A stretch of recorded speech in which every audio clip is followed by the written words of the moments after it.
एक गांव जंगलपुर में बहुत मशहूर एक तोते की डोसे की दुकान होती है। उसका बनाया हुआ डोसा सारे गांव में महकता था, लेकिन टुकटुक ने इस बात पर कभी भी कोई घमंड नहीं किया। बहुत सारी सब्जियों से मिलाकर बनाया हुआ डोसा सब बहुत पसंद करते हैं। एक बार गांव में काला कौवा कुक्कू आ जाता है और टुकटुक के डोसे की बहुत तारीफ सुनता है, तो वो उसका डोसा खाने के लिए उसकी दुकान पर पहुंच जाता है। टुकटुक उसको डोसा देता है। उसका डोसा खाते ही कुक्कू कौवा बहुत हैरान हो जाता है।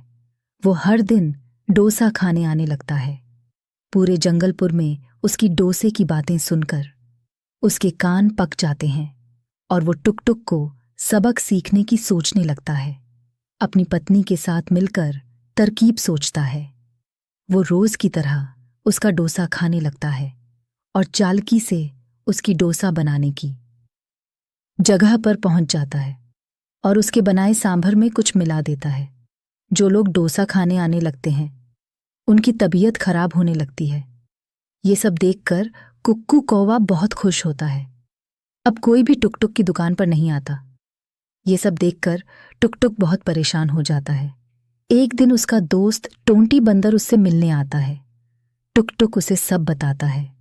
वहीं दूसरी तरफ कुक्कू कौवा अपनी एक डोस की दुकान खोल लेता है। थोड़े दिन बाद कुक्कू कौवा अपनी पत्नी से बात करते हुए सुनता है कि अच्छा हुआ उसने ये पेट दर्द की दवाई टुकटुक के बनाए सांभर में मिला दी थी। अब उसकी दुकान पर कोई नहीं जाता है और सब हमारी दुकान पर आने लगे हैं। टोंटी ये सब सुनकर बहुत गुस्सा होता है और ये वो शेर को, जो कि गांव का मुखिया होता है, जाके सब बता देता है। उसको पकड़कर शेर के सामने ले जाता है और वह पंचायत बैठकर सबके सामने सब बताता है, जिससे सारे गांव को पता चल जाता है कि टुकटुक के डोज में कोई परेशानी नहीं थी। कुक्कू बहुत शर्मिंदा होता है और सबसे माफी मांगता है